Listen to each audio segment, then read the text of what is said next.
നാം ലോകത്തിൻ്റെ ഏത് ഭാഗത്ത് ചെന്നാലും നാം ചിന്തിക്കുന്നതും നമ്മുടെ മനസ്സും ശരീരവും കേരളത്തോടൊപ്പമാണ്.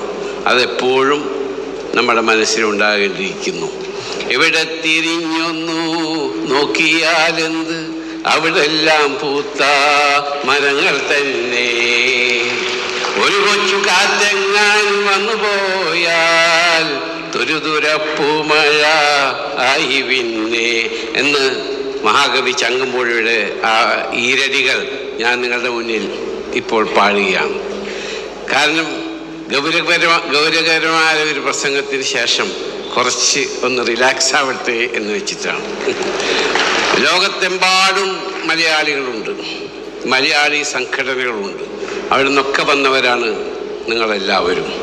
നമ്മുടെ രാജ്യത്ത് ഒരു സാംസ്കാരിക സൗധം പടുത്തുയർത്തുമ്പോൾ ഒരു മതപരമായ ഒരു പള്ളിയോ ഒരു മദ്രസയോ ഒരു ചർച്ചോ ഒരു അമ്പലമോ ഒരു സ്കൂളോ അങ്ങനെ എന്ത് പടുത്തുയർത്തുമ്പോഴും ഒരു വിദേശ മലയാളി അതിൻ്റേതായ രീതിയിലും രൂപത്തിലും ഭാവത്തിലും നമ്മളൊരു ചെറിയ സംഭാവന ഉണ്ടാകും.